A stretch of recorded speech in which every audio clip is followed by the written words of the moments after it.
Hello and welcome to Pods Like Us. I'm Martin, well known to my friends as Marv, and this time I am speaking to Dean, otherwise known as That F King Guy. Hey Dean, thanks for speaking with me today. Thanks for inviting me on. It's a pleasure to be here. And out of interest, is that F King Guy because his surname is Guy? There you go. My nom de plume, yeah. I've had that for a couple of years now. I try to stay anonymous on the internet, so it's changed about a bit over the years, and I like it.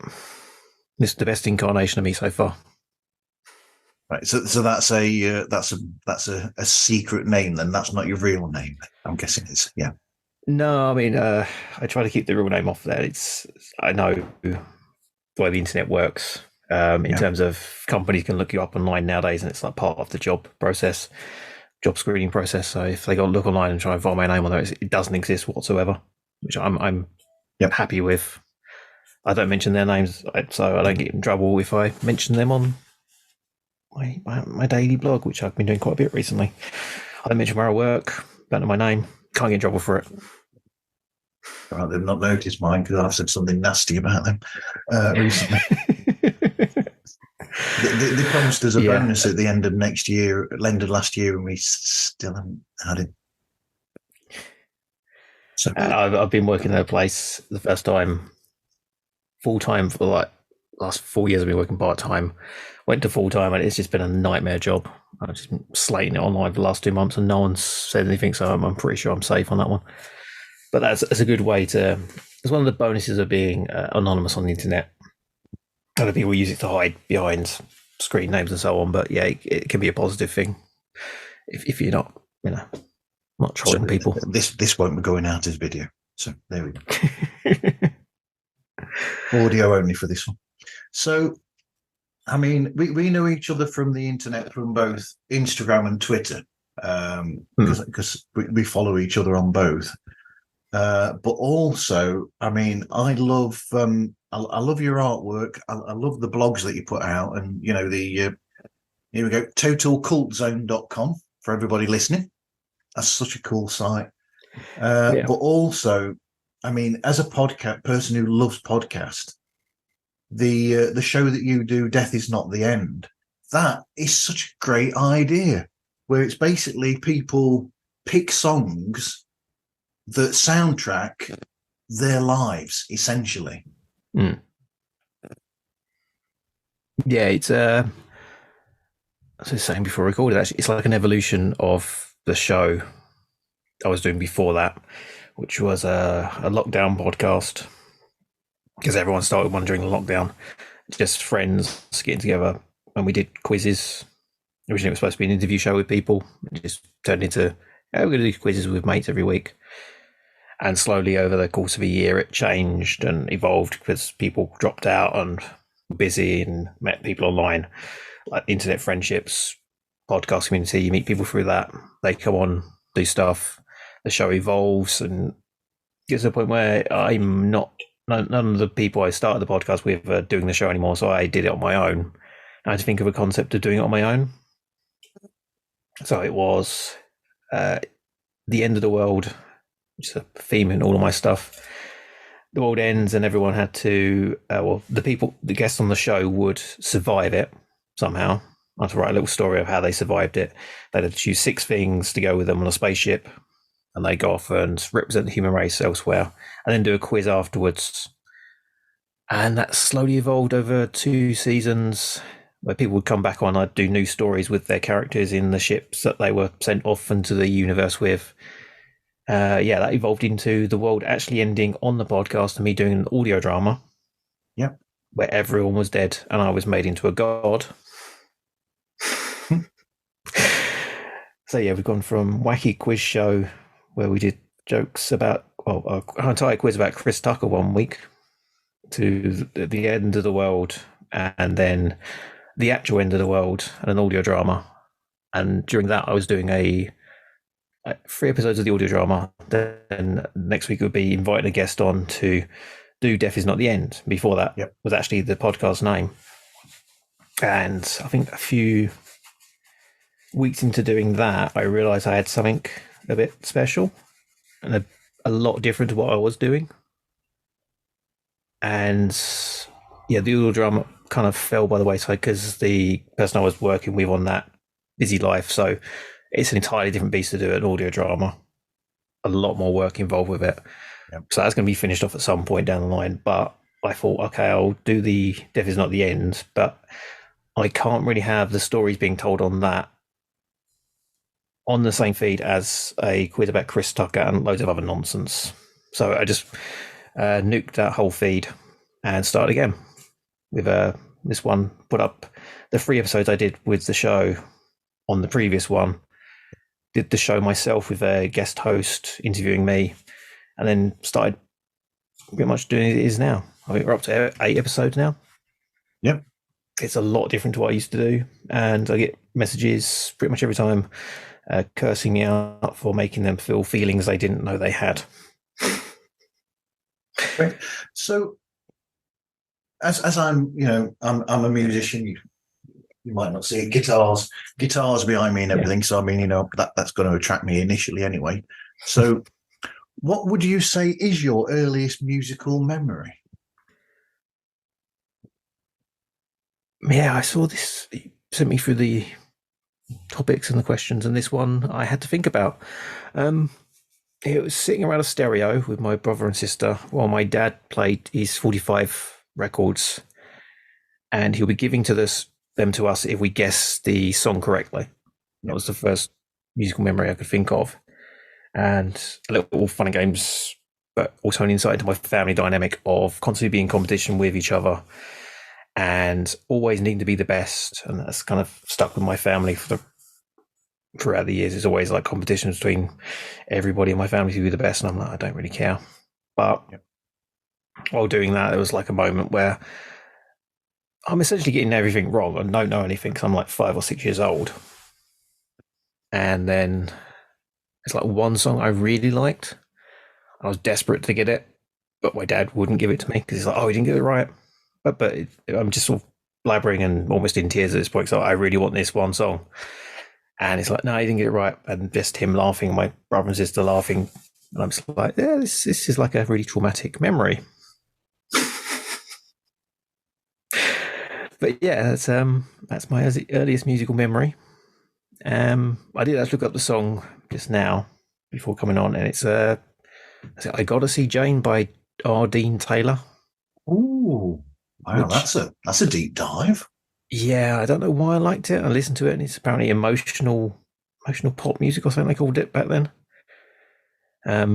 It's like the most famous hit is in Indiana Wants Me, which is similar kind of thing. It's true. Yep. Yeah.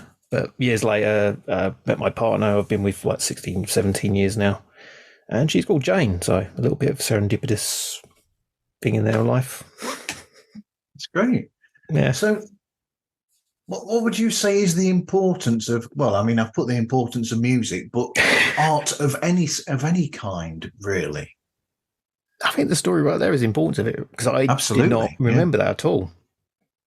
So he asked me the question, I had to think about it, and I thought, I don't remember anything around that time at all. Like, I don't remember what I did before it. I don't remember what happened afterwards. Can't remember what house we were living in, but I remember that one moment, and it's emotional torture by family members. Yeah, that's always good to remember. But that's it. It could be used to anchor yourself to certain times directly like that. So that one piece of music is always going to be anchored to that one moment. It's a bit of music I don't remember that. I don't listen to that often, so it doesn't really come back to me.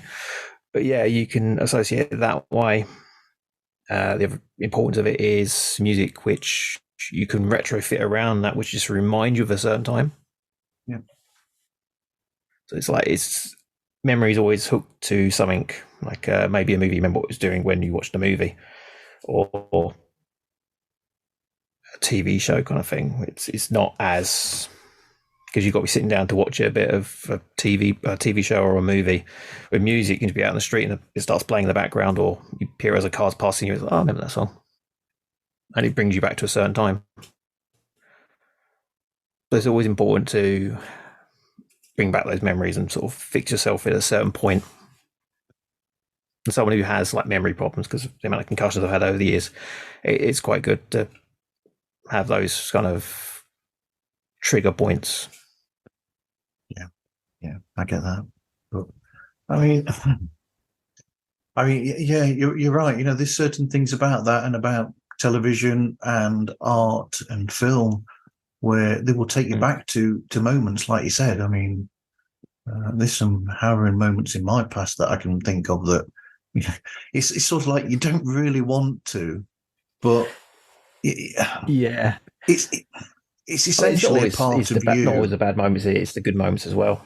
Yeah, I like the good moments. I like, you know, the songs that remind me of my relationship with Louise, and you know, of stages in that and whatever, you know, like songs, you know, like, you know, I mean, down the side I've got actually a list there, and that top one there, the Marillion song, that's actually from when we first started going out, and it was quite important to us both back then. It sort of like linked us in a way, because it was a song that she loved, which is a bit weird, really, because she's not normally a rock or progressive rock type of person, but that song just touched her back then, and I'm obviously a fan of Marillion because I love progressive rock.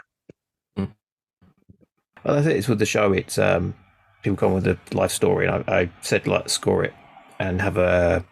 It's not the only option with the show, but most people go with the movie option. So it's like it scores part of your life, and I think everyone sort of chooses the beginning and end, and then there's a bits where it goes up and down. So there's a down point, but there's always the happy point there, where it's like the one song that reminds them of meeting their partner. Generally, that's the one moment everyone sort of has the big uplifting moment so far. Which, yeah, it's yeah. But the music they choose isn't always stuff that, like I say, you can retrofit a song around it.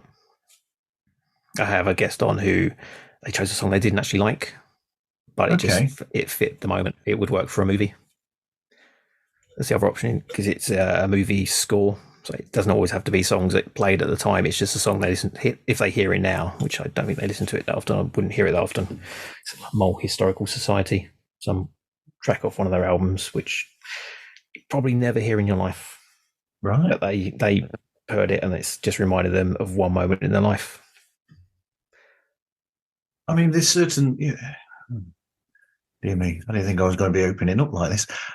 So, I mean, you know, anyone ever mentions Live Aid to me, for instance, as incredible an experience as that probably was to most people, to me, I missed the majority of it because I was away at a school where certain things were done to kids. So I'd actually gone out. So we were allowed to go into the town where it was near.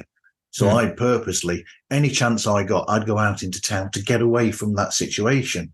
So I missed the majority of Live Aid, and Live Aid and any songs from it remind me of that time. And it's something I don't really want to remember, really. You know, yeah.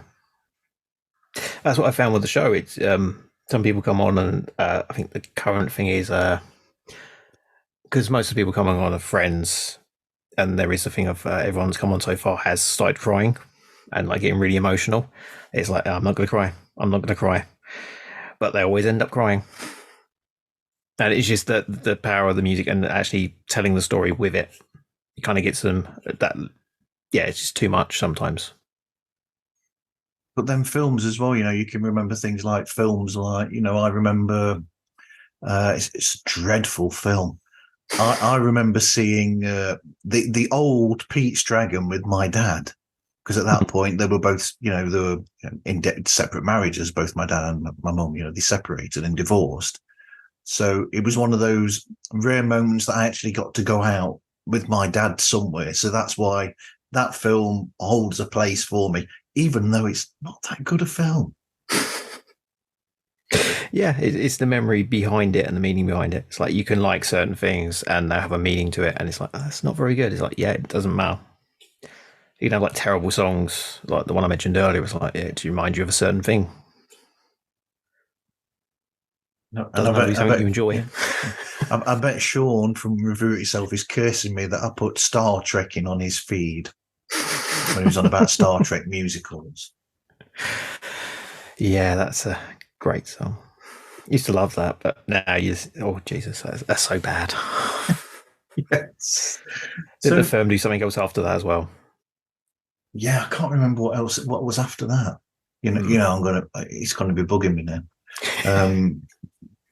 I'm going to put that down as a note now. Star Songs Trek by the Firm.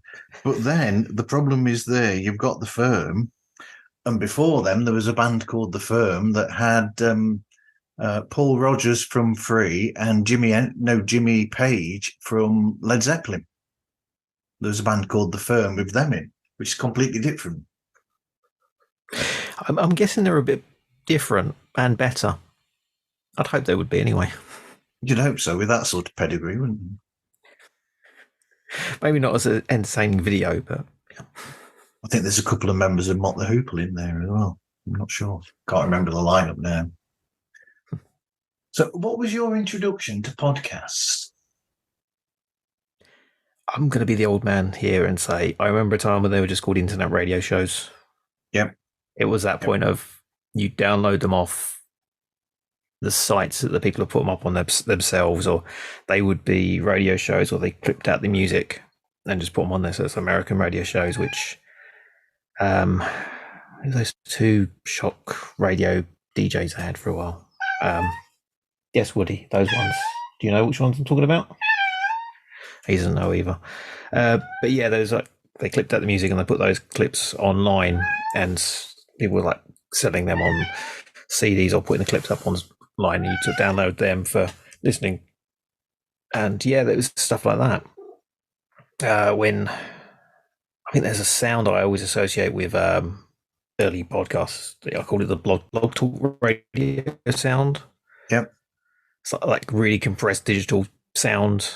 Broadband and stuff didn't exist back then, and the whole bandwidth was in short supply. So anytime I hear that kind of stuff, I'm like, it's just blog talk radio. Like some people put out podcasts, like early episodes, it will be really distorted and terrible audio. That's like a blog talk radio one. But yeah, after that, it was I think Kevin Smith and his modcast stuff. I had some wrestling podcasts to listen to back then as well. Yeah, but his stuff was like the main stuff I got into. A big fan of his at that point. All right, I'm still wearing a Tell 'em Steve Day t-shirt, which was like the second show on that network. It's going to go great for people who are listening. But yeah, I still listen to that show. So yeah, that was 2007. That one come out. I was listening to them for years before that. It was just random things you find online. Yeah, I think I'm a year behind you. I think I started in 2008 listening. Yeah, that's when they kind of really kicked off. Because I was looking into the stuff now, just a couple of minutes ago, and like Blog Talk Radio still exists. I'm amazed at. Wow. That launched in 2006, and podcasts were out before that, 2004, 2003. Yep. Yeah, 2003. Yeah, but trying to figure out which was the first one I listened to, I'm not sure. But yeah, after that, everything opened up, really, and they started doing dedicated service for everybody to do their own shows. And I started in 2013, which was, I think, the first wave of like all the indie podcasts, when it's kind of the general public could do, grab a mic, talking to that for like an hour and post it online. Yeah, come on.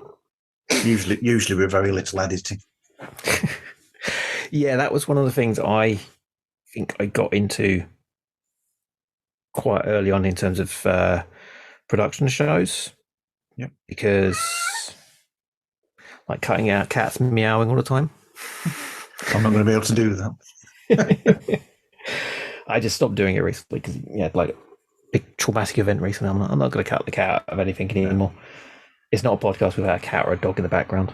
That's true. That's true. Even, I mean, I don't know whether you saw it, but that group chat that we had on Thursday night about AI, Max from Bitches with Beards, he had his dog there with him. And of course, his dog doesn't know what's going on because his dog is deaf as well. So,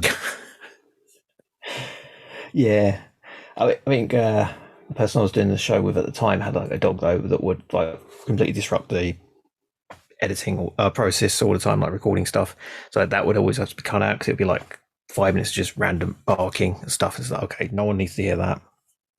If it's like doing stuff in the background, like scratching or running around the place, it's fine. But learning to edit was one of the first things I did. So yeah, I got Audacity, learned how to use that. I cut my shows to absolute hell and took ages editing shows. Probably didn't need to, but I used to. I don't do that as much now. yeah, thankfully with this show I've got now, because of the musical part of it, when people talk, there's always when they actually do stop talking, it's for a reason. Yep. Or it's like an emotional thing. It's like people telling a story is different to, say, someone reviewing a film they saw or a TV show they saw. So yeah, the editing process now is a lot easier. But yeah, I used to cut my shows to absolute shreds and then put them back together again. I used to cut like middle of words so I didn't have my slurring on it, which I don't do that much these days because of the lack of drinking.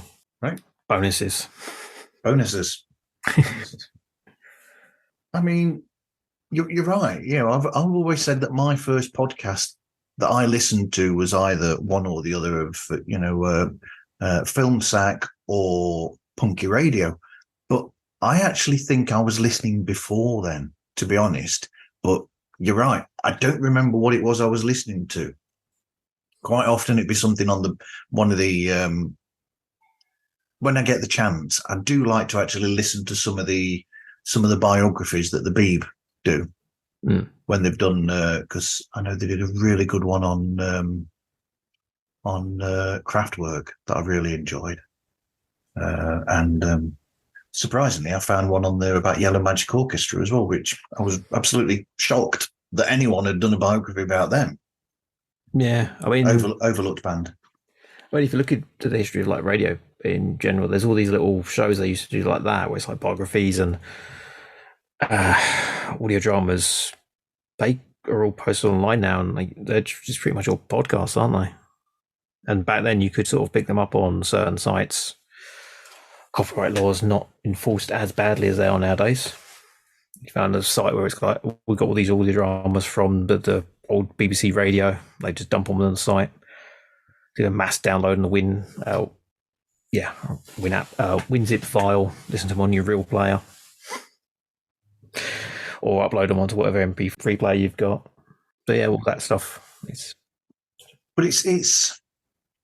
I mean, I'm pretty sure that the word podcast developed from or was it the other way around, the iPod or something, and then something that you listen to on an iPod podcast or something. I'm not quite sure where the name comes from, actually. Well, reading up on it just now, yeah, I was amazed. I thought it was that as well, but apparently it predates the iPod. So yeah, it comes from something else somewhere. But it's one of those that will always be disputed, really. But yeah, they're just going to call them podcasts and not internet radio, which apparently is a different thing these days, which I might be getting into at some point down the line. So yeah, new projects. But yeah, the meanings of phrases change over time, don't they? It's like, R&B as it is now musically isn't R&B as it was in the 1960s. Yeah, 50s. I've always confused by that one. I always get confused about that. Rhythm and blues, people. Rhythm and blues. And what you call R&B now is a version of soul. So you've given show history as well. So and you've got a structure to it as well. Yeah. Yeah. I say the idea is everyone's dead. They come on the show and have a few options. the options they ideally like to spend the rest of their post-life existence, pretty much. But I'll talk about the religious upbringing, how they were raised. Most people have come on and said they were raised in some form of religion and then just lost it quite early on. So I ask about how they got that jaded and broken. And then after the theological chat, we get to the gimmick of the show, which is they can try to get into the good place by pitching their life story as a movie. They can stay out of the bad place by defending their sins. That's quote marked sins, as in seven deadly. Or apply to be a god of their own and make up their own personal commandments. Each decision is then accompanied by a score of popular music that the guest has chosen. The movie one is the most obvious one for that. So each track comes with a memory or a moment, a part of it, and a part of the story. Obviously, as a movie pitch, that makes sense. The Sins one makes less sense, but it was a good gimmick to go with the music, so I thought I'd work it in there.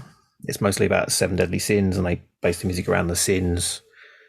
So a song about greed, song about lust, the favourite ones about that. And then the last option is the fun option, I like to call it, because it's I realise the first options are quite confessional and personal, and not everyone wants to share personal stories on the internet with random strangers or an old podcast host. But I still like to let them come on, chat about religion a little, and then go over what they would see as an ideal world. And that's more fun, and the music involved in that is just whatever they like, really. But yeah, the evolution of the show just comes, like I said, was like the older shows. The first series of it was just stupid fun. Third and fourth, the end of the world. Fifth one, audio drama, and then this one. It just evolved from all of that.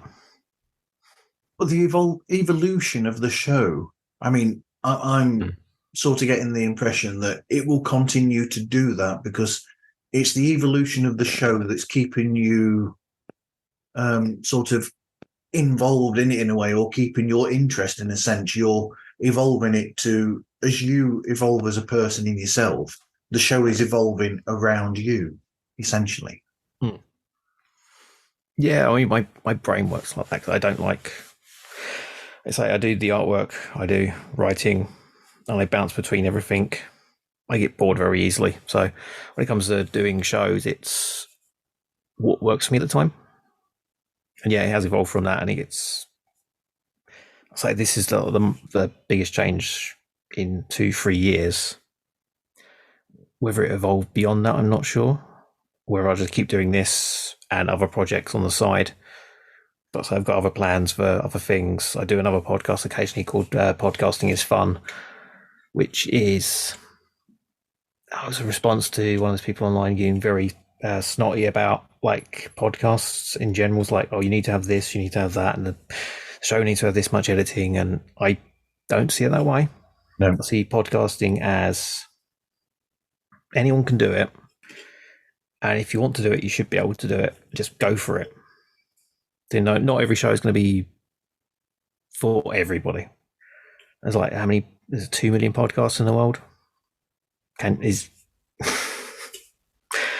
So yeah, it's podcasting is fun. Is I think someone was saying a show needs so many hours a week put into it, and I said like, no, a podcast can be done within an hour. Yeah. So from start to finish, the show took an hour. There was no editing, aside from adding a bit of music in. Yep. The show notes, the show art involved was 15 minutes worth work, and the show itself was 45 minutes. And it took an hour to produce a week. Yep. And yeah, I want to bring that one back as a show some point in time. Because it's just bringing people on to talk about podcasts for how they got into it, what they do. It's a bit like this one, but just completely freeform, and what people think podcast should be. It can be just like it can be what you want it to be. Yeah. It's very much just let's say just having fun with a show. I think, there's just as much relevance with a show like Out of the Blank, where Robbie just, like you said, Same as yourself with that one. He just chats with somebody for so long. And I mean, he records loads. He's done over 1,000 episodes in a few years because he puts an episode out a day. He talks for people that much, so he'll block book and he'll sit at home and record with about 5 or 6 episodes in one day off, so he's got 2 days off, and he'll just record them and he's book. So he just does the same. He just does, he's got the show, pops the music at the beginning, music at the end. It's out there, and I think that's just as relevant as something like the great audio drama Bright Sessions, which is produced, written, to exacting measures, because I mean, she's an industry writer now, Lauren Shippen, but it's just like I said, it's just as relevant that is to that. I mean, but they're so extreme different ends of the spectrum. Yeah, it's just the guest you get on. It could just be like the Joe Rogan podcast, where he's a guy talking for 3 hours with someone who he got in. I don't know what they got planned. They got something to plug. They plug that, and then they talk about taking DMT or some sort of thing. I'm not sure what he does anymore. But yeah, he just talks to someone for 3 hours, and that's the show. So yeah, someone random from Skegness pick up a microphone, plug it into his laptop, and talking to his mate who lives in somewhere in Australia, who he met online some point in time through some chat room. They've been chatting for years. They're good mates, and they talk absolute crap for an hour. Put it out online. Someone's going to enjoy it. And no one enjoys it listening wise, they're enjoying doing it, and that's the main bit of it. Yeah, absolutely. Yep. But I mean, there's the argument there as well. What are you after when you do a podcast? You have to go into a show for yourself initially, and you hope that there are people like you out there that are going to listen to your show and be interested in it and get back to you. So even if you only get as much, how people say, "Oh, we don't care about numbers," we still look at them. But if I've got a steady, 15, 20 people listening to the show and subscribe to it, and they listen to every episode, that's those people that didn't have that beforehand. I mean, one of the guys who talk to all the time in the podcast community, he says like 30 people in a room listening to you talk. And that's a lot of musical artists when they're on a journey to becoming a big artist, is essentially playing to that many people. And a lot of musical artists will go out there and they'll be performing to the other bands and the band's girlfriends. So yeah, it's if you've got like 30 downloads, great, there's 30 people who are enjoying your show. Yeah. I've played gigs like that. I've been one of the friends in the crowd supporting them. Oh, dear me. If only you came to our gigs back in the day. So what sort of research do you do then leading up to the show? Oh, because it is all about the guests and learning about them. That's why I always credit the guest as being the story and they're the show. I'm kind of just there asking a few questions and doing a funny, quote marks again, intro. But yeah, it's very much a case of, I did ask a friend on recently who I've not done the show with before. He didn't know what it was about. I gave him the list of things. He's like, yeah, you're asking a lot there. But he did it in the end and he enjoyed it. And so I say the show that's his show. That's him presenting his life. Everyone that comes on is presenting their life. So research wise, there's nothing really on this one. I mean, takes a couple of minutes to write stuff out, a couple of minutes to download the music, and you just sit there and talk to them about what they've been through. If they've got like a emotional story, to let them talk, let them have time to breathe, not judging anybody, and like almost like a therapy session.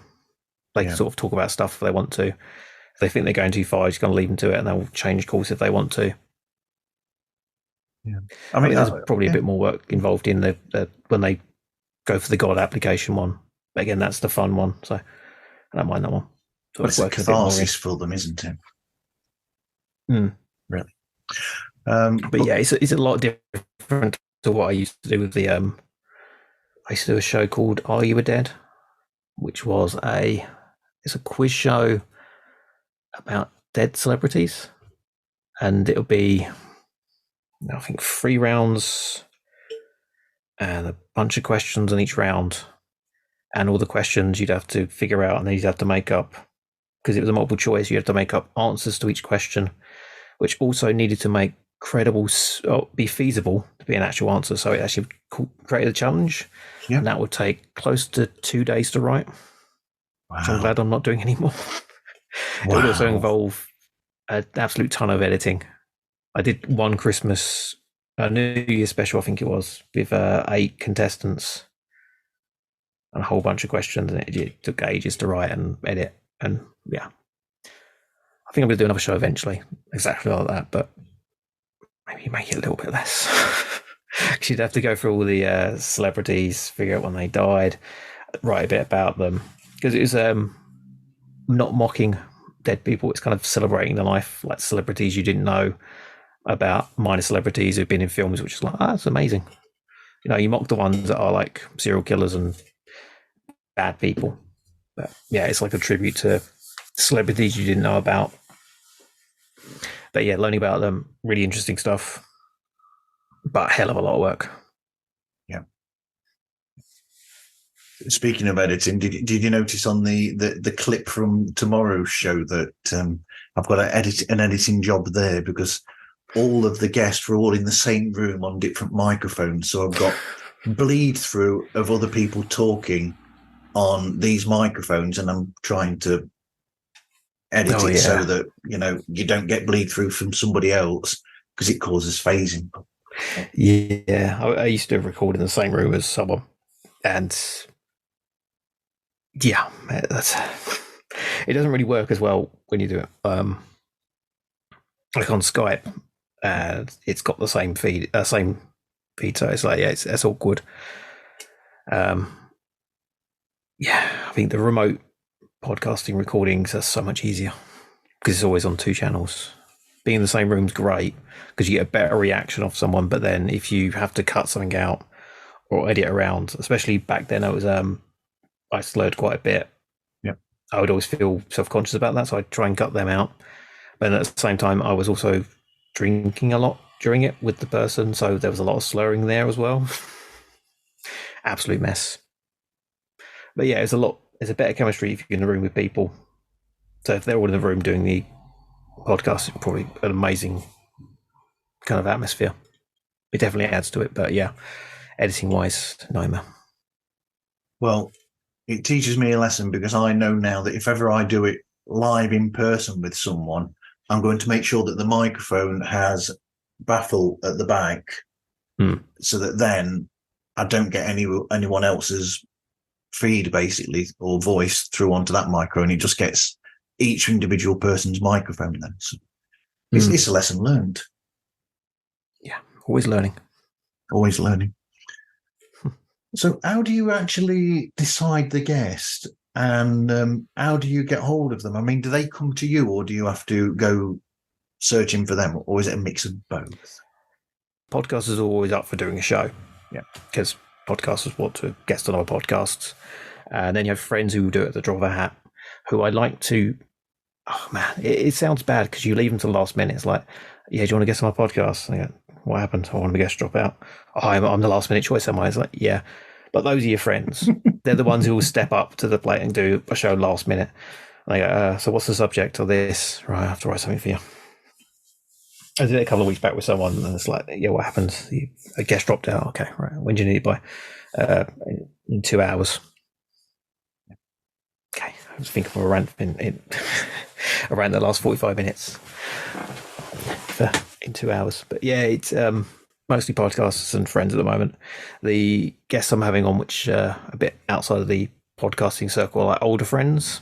There's one show I did with Philip Bedwell, who I've known for, I think, nearly 2 decades now. I haven't spoken to him for a couple of years though. So I'm getting in touch with older friends I've not spoke to in a bit, catching up with them. Another one next week when we're recording it, it'll be next week. It'll be John Atkins, who I've not spoken to in, I think we'd said it was 16 years. Wow. Wow. And the previous show, I had someone on who I hadn't spoken in like 21 years.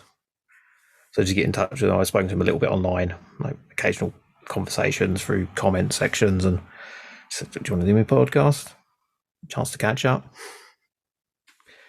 But outside of that, it's just throwing the odd email out there, message out. It's like, do you want to do the show? Occasionally get someone I don't know that well, but mostly just podcasters and mates. So I'm hoping to step outside that soon, because I'm running out of friends. There's only so many people I can kill. Yeah.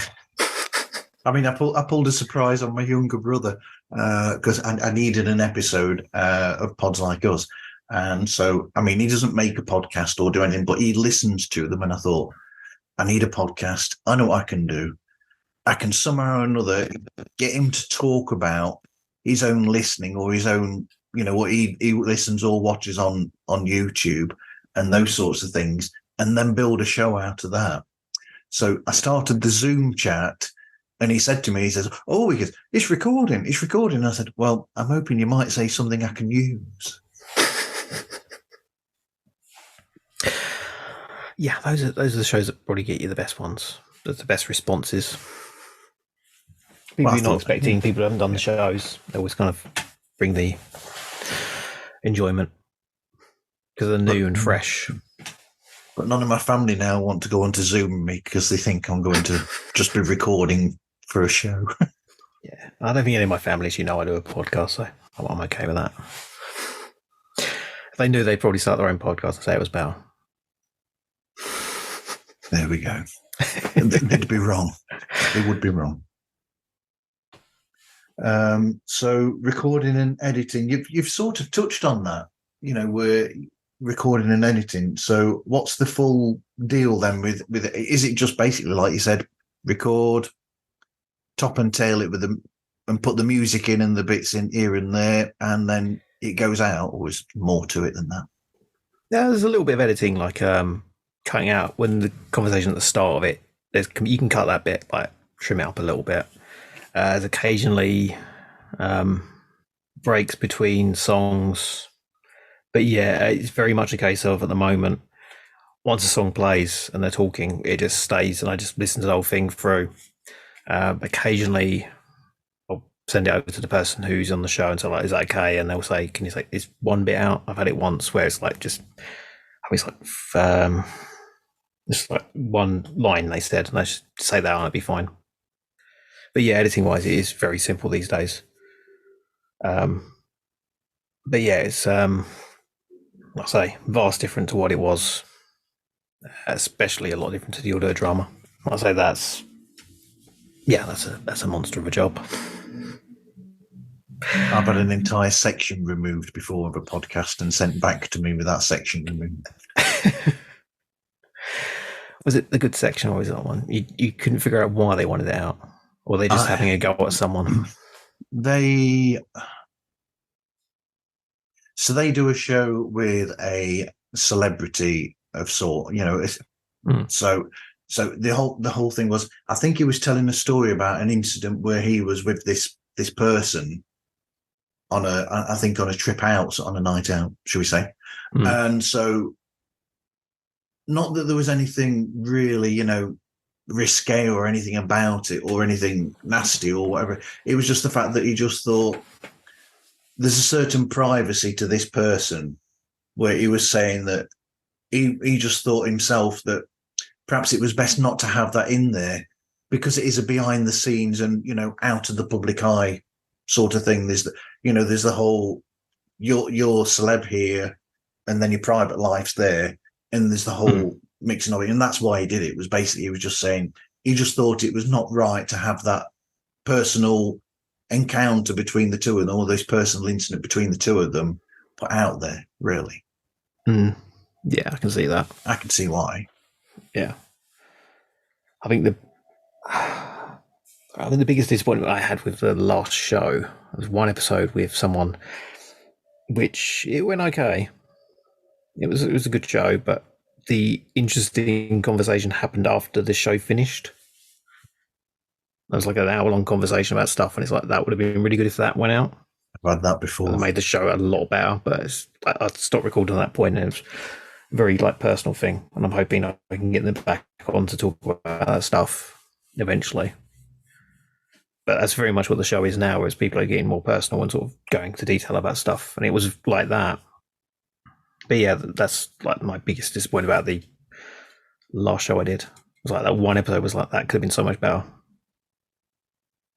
Plus, I did do the whole thing of I recorded four. Yeah, I think I did 4 shows that day, and it was the last one of the day, and I was completely knackered by that point. Could have been the biggest show I did. But I mean, I did that when I first started. I recorded 9 in 3 days. I think 9 episodes. So in 3 days. It can burn you out a little bit, that one. Yeah. I mean, I'm sort of doing that now. At the moment, I'm booking episodes while I'm on holiday. So that's what you do. Yeah, that is the one advantage I've had, and one thing I really enjoy about the fact I switched this show to a bi-weekly release. Yep. So there's only 2 shows a month at the moment, and it has given me so much more time to do other stuff. Like doing a show a week is, I know people are like, you need to be regular and do a show a week, and it's like what gets you out there into the charts. But I've stopped caring so much about the numbers. It's like you said, we don't care about the numbers, but I check them every day. And I've not checked them for the last 3 days. No. And like pushing stuff online, I've kind of done it a little bit when they released and not kept pushing them. The numbers haven't changed. Still getting the same downloads. It's so much more easier. Mentally, I'm like, yes, it's great fun to do again. Whereas before, it's like you're doing it week after week, and you feel like you're pushing yourself to get it out there, and the content is not as good as it could have been. But yeah, I'm like letting the shows go out, relaxing, chilled about them. Don't get like the biggest numbers on one episode. It's like, okay, it's fine. And a couple of weeks later, that one starts going up again. People are finding the show again. Like I said, I nuked the feed. I've had a few people get in touch and say, "Oh, what happened to your show?" I'm like, I saw it, and I went to the feed, and there was nothing on it. It's like, yeah, I changed the feed. Yep. So I've actually lost sort of downloads because people, I don't think they listened to the last show I put out, which I said I was changing. Because I think the shorter episodes they kind of avoided because I thought they was just me waffling for 5 minutes about I'm taking a break. So they just left it, didn't listen to the show, and then they didn't realise I completely nuked the feed. I need to go back to doing some waffle episodes. Yeah, but I think all the old shows I'm going to so I've got other projects and plans works at the moment where I'm going to put all the old shows back up online so people can listen to them again. Maybe not the really old shows, but like 100 episodes I've got, I think are good enough to be listened to again. Not the ones from 2013 though. Well, I mean, 2013 was 2013. Yeah, I did. I think I posted one on my Patreon feed as a special. Yep. And it's a show we did called the Stupid People Podcast with a friend who we used to just meet up. We did a show beforehand called the Highly Recommended Beer and Music Show, which was a radio show where we actually had music playing. It's on a mixed cloud, so it was like music was fine to play. Wasn't caught by any copyright things, but we just drink and talk. And that's one of those shows where it's like you just put a mic down, you talk. There's very little editing. By the end of it, was very, very drunk. But we played some music, and it wasn't great. One show was 4 hours long. It's possibly the worst thing I've ever put out there. But from that, we did the Stupid People Podcast, which was a show I actually quite liked doing. It was like more research.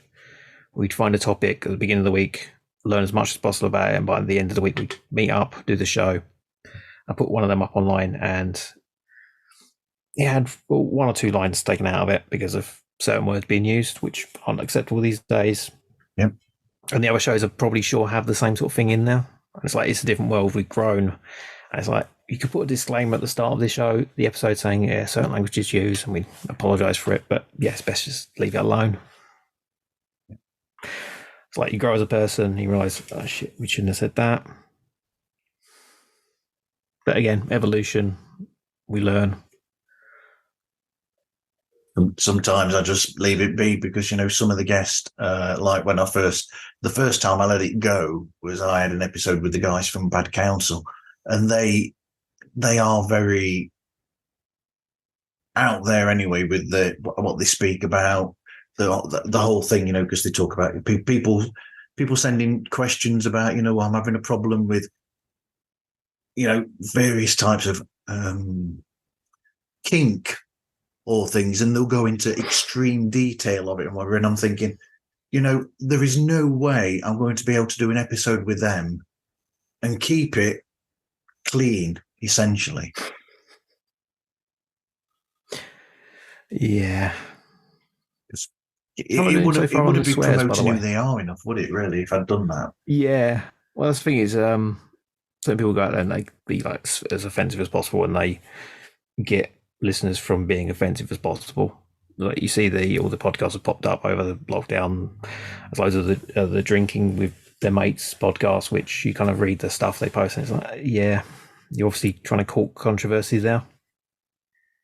So if you had them on the show, it's like you just let them go for it because that's who they are. But listening back to our stuff is like, yeah, that's not who we are. So yeah, it's the rebelling people. That's what that is. Yeah, it's the leaning into the controversy kind of stuff. Where someone gets like a hit show because they said something controversial, and everyone's like outraged posting and outraged downloading. They go, I'm getting downloads if I say that, so they'll do more outrageous stuff in that area, and then just start to believe what they're saying. And yeah, you shouldn't really give them the time of day. Like, let's say something controversial. Okay, cool. Just bin. Yep, just be who you are and don't say things just to irritate people. Just say things because it's who you are. Yeah. So what have I got now? Songs to score your life. I'm trying to work out how to do this. So, I mean, I think you've already mentioned one song, actually. Anyway, you did. You mentioned one song that was, your earliest memory. I mean, so yeah, I did actually do the show. Life, then, that you remember, certain music takes you back to. Well, I did an entire episode on that one. Actually, the first episode of the show, I got Rob Jones, who since a couple of our podcasts does records and bands. Good friend now, who he did the first episode of Death Is Not the End. Yeah. And the way he told the story on it and the reaction I got from that was kind of my catalyst to actually start moving towards doing that. So I got him in to do the show as the host, and I did my life story with all the songs on it. If you want these songs, hang on a sec, let's see if I can get it. If you did my show, I'd be interested in hearing people's reactions to things like, the Anushka Shankar one that's on there, and the superb song by the Zombies. Have to keep them quiet. I'll get you on the show. You can do the whole thing. Okay, so I had Missing Cleveland, Scott Weiland. Yeah. Break Stuff by Limp Bizkit. Yep. You see how my life went. Shake a Fist by Hot Chip. Okay, cool. Which it is, like I say, it's one of those songs I didn't actually know what it was. I'd never actually heard it before. But it kind of summed up a certain point in my life. There's like I told the whole story about it. Yep. In a sentimental kind of mood, Duke Ellington and John Coltrane. Beautiful. Love that. I Am the Highway by Audioslave. Yes. Yep. Also, really good live versions that Chris used to do himself, just with an acoustic. They were great versions that he used to do. Yeah, I mean, his solo stuff, I think, of the Audioslave songs are probably better than the actual Audioslave stuff. To some degree, yeah. Yeah, and I think my final song was Walking to Hawaii by Tom McRae. Wow. So yeah, that'll be the episode 1 of the show, if you want to hear the entire story. You'd get very wet. It's a song about the end of the world and sitting in Hawaii and watching the nuclear bombs go off. Wow. Yeah, it's I say it's a regular occurrence in my themes, the end of the world. Every time I think of Hawaii and things like bombs, I always think of Lost. the series lost its way towards the end. On second season. Well, yeah. Yeah, a strong first season, but yeah. Didn't know where they were going with that. No, even some people behind the show actually admitted it and said they didn't know where they were going. Yeah, that's J.J. Abrams, though, really, isn't it? It's like Star Wars prequel, later trilogy is like, okay, we're going to do this and then this, and then we had to fit it around what we was going to do. We didn't know what we was going to do in this one when we were doing this one. It's like, why do a trilogy then? You've hit a subject there with me that I've mentioned to a lot of people before. Because they had an entire trilogy already written out by the guy who created it. They were offered it, and it was basically like, oh, we own it. We know better than you. We'll throw that aside, and they can make it up as they go along. But then when JJ comes back for the third one, it's all changed so much in the second that he's got to repair it. And it made an absolute of a film in the third film because they were backpedaling constantly to try and fix and fit it into JJ's original plan. They should have just given him the trilogy. Yeah. I mean, I'm not a massive Star Wars fan. I watched the films and it's like, yeah, the first one was just a redo for New Hope. Yep. Which I know people hate. Other people saying, but yeah, it was pretty much just that. And they did this and it was coincidence. This happened and this happened. And yeah. But yeah, they didn't have a plan for a trilogy when they first started. And it's like, yeah, I'm not the greatest writer in the world. If you've read any of my stuff, you'll see that clearly. But yeah, I know if you're going to write a trilogy, you need to have actually the plan in place before you do it. Yep. It's like a 3-act play. So, what episodes of your show stand out to you? Oh man, there's not many episodes to actually choose from, so I'd say all of them. There you go. They're all amazing. I think the one I recorded last night that's the parents' answer, that is. The episode I did last night is like... I like all my kids equally. Yeah. But the episode I did last night is kind of one of those... It's like the most honest discussion I've had with anybody about a lot of things, and it's not... Oh man, no, I can't say that. The other ones are kind of really personal as well. I think last night is just fresh in my mind. But yeah, every one of them is got their own charms to it, and yeah, there's not many of them. If I had 100 to choose from, from the last show, I'd go with. I mean, you can't download them anymore, so it's kind of pointless saying exactly. But it was a show I did called Booncast, which is why I changed the entire subject of the show from being the End of the World podcast to a podcast about the TV show Boone. Cool. We were going to go over every episode of Boone. And I got samples from all my previous shows and got loads of guests, little clips from them and saying they were on the show, and created entire conversations between people from different conversations. And all the editing work that went into that was immense, which I don't think anyone really appreciated. I think the editor's job is a thankless task because if the editor does a job really well, no one notices it. Yeah, it's true. But I had people comment who are actually on the show, whose clips I use, when I don't remember that conversation happening. Or they downloaded the show and went, hang on, I'm in this. When did I do this? Because it was a conversation that happened not in the recording itself. It was off kind of the show. I've done that before. Clipped bits from earlier in episodes and placed them somewhere. I have this trick with my episodes, which is similar to what you do there, where if I've got a group of people talking, because I've got different feed for each person most of the time, there's a lot of times, when I did last year, I did a James Bond special because it was 50 years. Was it 50 years? No. Yeah, it was 50 years. No, 60 years since Dr. No. Last year was the 60th anniversary of Dr. No, the first Bond film. So I got a group of people together who do Bond and spy podcast. and I think there were 10 of us in total talking. And a problem that you have, the more guests that you have, they talk over each other. So I found that there's certain bits that people were saying and you couldn't tell what they were saying because it was just a cacophony altogether.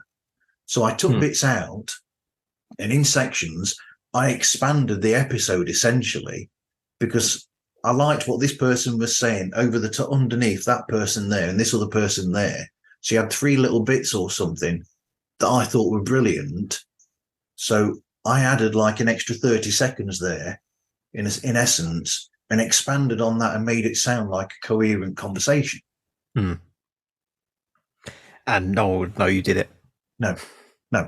Not even the people sort of listening, actually part of it, because they wouldn't have noticed someone else saying something so funny at the same time. Yeah. That's why I always like the editing part of the job, or editing part of stuff is always a thankless task. If you've done a really good job editing, no one will notice. That's why giving awards to like editors for anything is really awkward. Like really, really good job editing there. It's like, yeah, you didn't see the editing job I did in my podcast, mate. No. I've edited people out of shows. The only time people ever notice is when you accidentally leave, like, when you've split up a sentence where somebody's like stuttering or something, and you'll split it up and you'll do a bad cut, or you won't do the fade in so that it sounds natural. People notice those things. Editors do anyway, and they'll get back to you and go, I noticed that you did an edit there. Yeah, it goes back to when I was saying about I didn't like hear myself slur in certain parts of the show, and I'd edit actual just words, like one part of it to the other part, and I'd cut them in the middle, splice them together, and it would come out perfect. I used to do that all the time with like everybody. Like there's bits of saying, and it's like they went off on tangents about something else. It's like, yeah, we don't need that. Okay, clip that to that. Didn't notice. I mean, I've done it with like words as well. You know how sometimes people will start a word like so or okay, and they'll start quietly with okay, and you just get the K or you get the O from the so. And I did that the other day. My other half, Louise, was listening in, and she says, "Oh, what do you do? What was that?" She said, "That was good." And what I'd done was somebody had actually said so, and you didn't get the S at the beginning. So I just slightly raised the volume of the S. So it was the same level as the O. So you got the full word as well. But people don't notice these things. I did a thing where, sorry, you have to edit that one out. Sugary drinks do not good for podcasting. But yeah, there is a term for it. But when you say something at the start of a sentence to get someone's attention, so and okay, I generally cut those bits out completely because they're not needed. But it just gets people's attention. So, and it brings people's attention back. Cut that bit out. So, yeah, I said so. I keep thinking of getting rid of the word so when I do it because I use it all the time. Yeah, you notice that when you're going over and over again. But at that moment, my editing process is so minimal. I'll leave them in there because it's not really needed. And then, so you've done the edit, and then you go on to show music and the actual music you place in there as well. How do you, the show music, where does that come from? And then do you play clips of the songs, or do you play entire songs, or how does that work? Or clips from the films as well? Oh, I play the entire song in the background on the podcast. If I claim fair use on it, but if it does get hit with copyright infringement and gets a cease and desist or just taken down, I'm like, yeah, okay. I've nuked the feed before. The show can go back up. I can edit around it somehow. But I think with people talking about the songs in general, I can claim it under fair use to a certain extent. I've not been hit with anything yet, but I'm well aware that it's skirting a fine line in terms of using it. And again, with the new project I'm doing, it will be covered anyway. So the shows that if I can't put them back up that way, they will be on this new thing completely in full, and with the music actually played in full as well. So it wouldn't just be the person talking over it; it'll be that and the music, so you can listen to the whole music. Yep. Yeah, I know the copyright thing on podcasts is always a very grey area. People say it is, but essentially you can't use music that's copyrighted at any point unless it's fair use, which we kind of. Sometimes it is, sometimes it isn't. You know, as a musician who's written songs, I don't mind because it's promotion, and also because you're talking over it. It's not like people can clip it and then they've got the song. You're talking over it, so they've not got the song, but they can hear it in the background. I don't see a problem with it. Yeah, I mean that's the other thing as well. It's at a level where you could hear it, but it's not like you can jam out to it. Absolutely. So, and then the logo, I'm guessing that is your own art then. Yeah, it's a bit different to what I usually do. I wanted something simple and a bit punky and I don't know, something that stands out, a bit more colourful. It is like a slightly depressing subject, death, but you look at the logo and it's quite happy. Terrible version that in my interpretation of it. It's dreadful. I tried. It's the infamous notes that I sent to people. Yeah, with all the artwork I've done for the shows, it's always been. I've changed artwork every season, every show I've done something different with it. I don't think I've ever really had a podcast art which I've been truly happy with. I think the African show, the last logo I had with the rainbow on it, I really liked. I think that's the only one I've really kind of been happy with because it had a rainbow on it and it annoyed lots of people who hate rainbows. For some reason. Yeah. Not a clue why. Right off it. No. Why. I've got ideas, but we're not going to go there. So, what advice would you give to people starting their own podcast? Okay, I said it earlier. Have fun doing it. Yeah. Ideally, have a plan. If you go into the effort of recording a conversation, have it mean something. A topic to work around, watch a film, read a book, play D&D with your mates, whatever you love, though. Talk about the stuff you enjoy doing, because there'll be people who tell you that what you enjoy and what you're doing sucks anyway, so the hate will be spread that way. Yeah. Talk about stuff you love and give joy to yourself and hopefully give joy to others, and they might discover it and have more happiness in their life just by hearing you talk about how much you love it. So yeah, essentially have joy while you're making it. Have fun making it. You don't need the best mic and editing skills, editing software. That stuff you will evolve it into learning and picking up eventually if you want to. Because the whole process,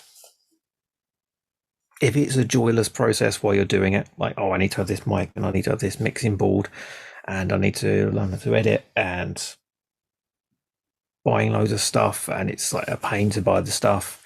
If it's a joyless experience, you're not going to want to make it. Yep. So yeah, get a cheap mic, use your laptop mic even, use your basic editing software. You can use an iPhone to record conversations with your mates and put them out into the world. And like I say, if you enjoy doing it, you'll eventually go, well, we could edit that better. Or get some editing software and we get some better mics so we can sort of, distinguish voices and build upon it. So yeah, have fun while doing it. You can get cheap. You can get cheap. Plug-in microphones.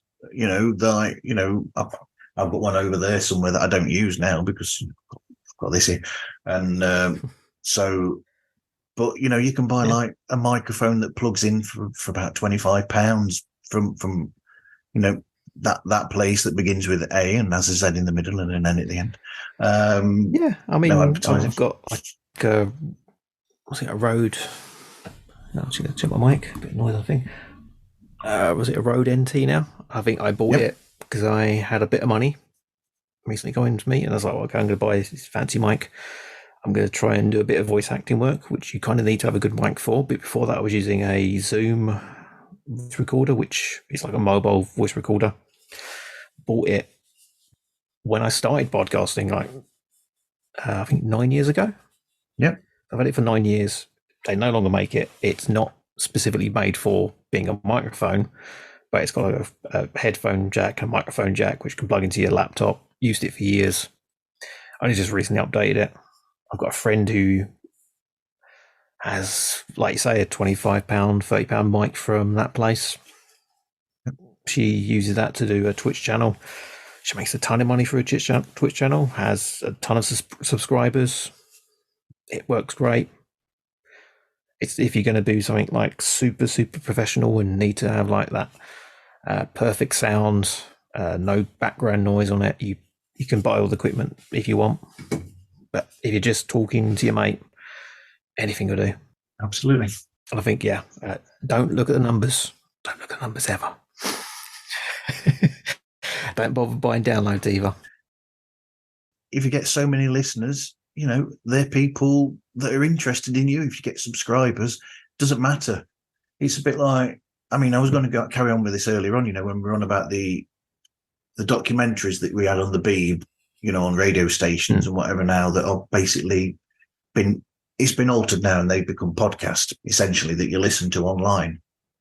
It's like I said, they work better online that way because it catches the niche that allows radio stations to now do what they do, which is every show sounds like every other show on their stations. But it works that way where you get these shows about these artists, like that last for a season, like 6 episodes about somebody. And, yeah. I don't know where I was going with that one. Sorry, Dean. That's okay. But yeah, it's I say the numbers don't really matter. It's having the fun part of it.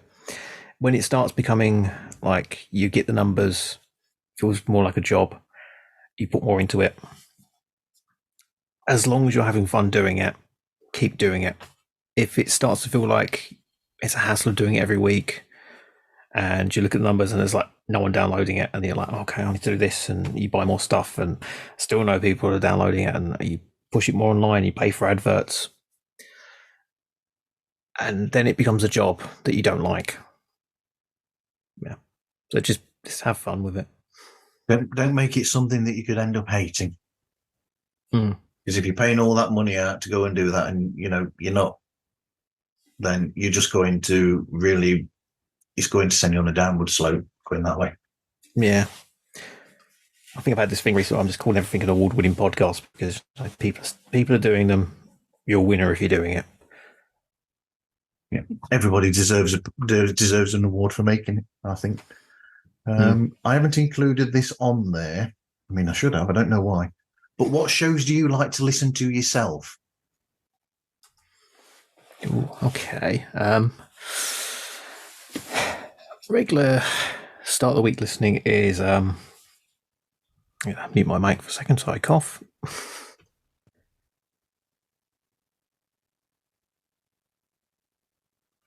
Apologies, I've had a chest infection this week. I'm getting over it and I'm drinking a sugary drink. I'm just going to nip into my podcasts app, see what I've got on there. Okay, so Be There with Belson. Yep. I call it my favourite fever dream because it is pretty much a fever dream.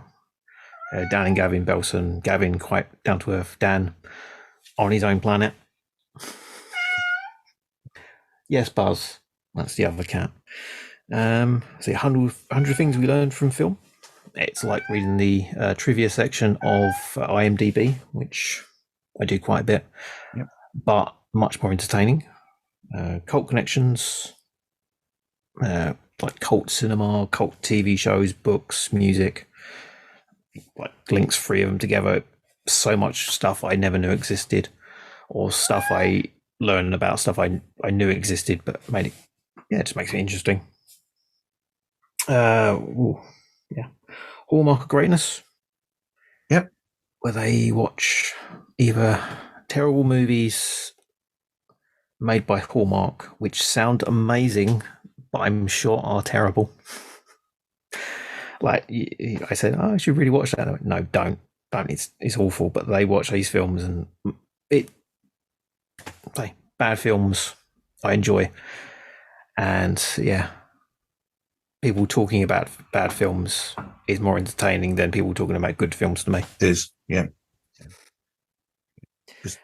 Good films, you just get a lot of people saying, "Oh, I liked that film. I liked that film as well. I like that film." Well, that's that show over with.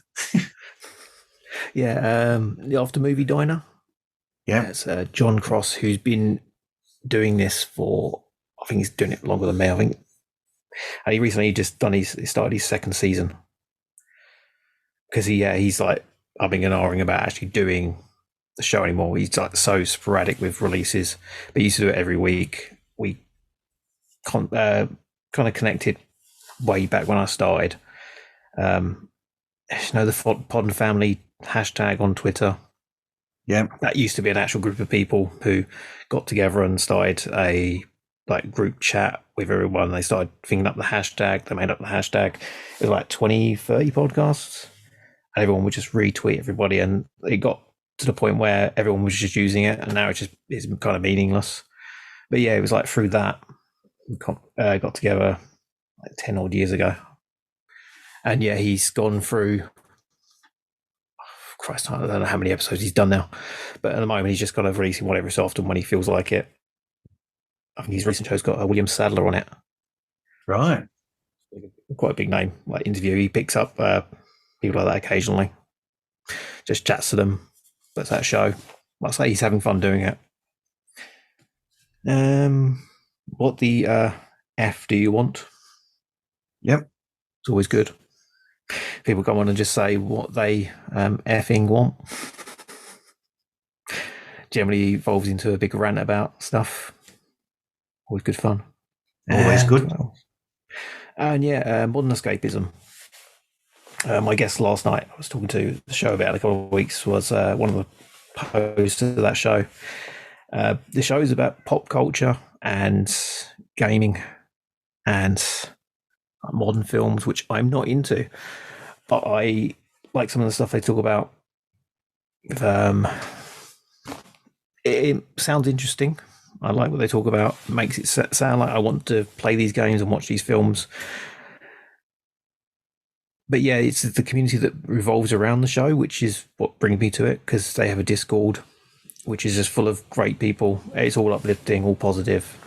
And the host was talking about how the friends he's made are like the hosts of the shows he's with. We've got 4 people we host the show with who's like become friends to the point of like, I think he's I'm trying to explain this one, but yeah, without ruining spoilers. Yeah, they're like his support group now.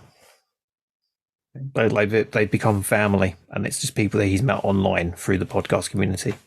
And like the Discord group itself is like a massive group of people who just uplift you and make you feel good about yourself. It's really positive and stuff I'm not too interested in, but they make it sound interesting, and I love the guys on it.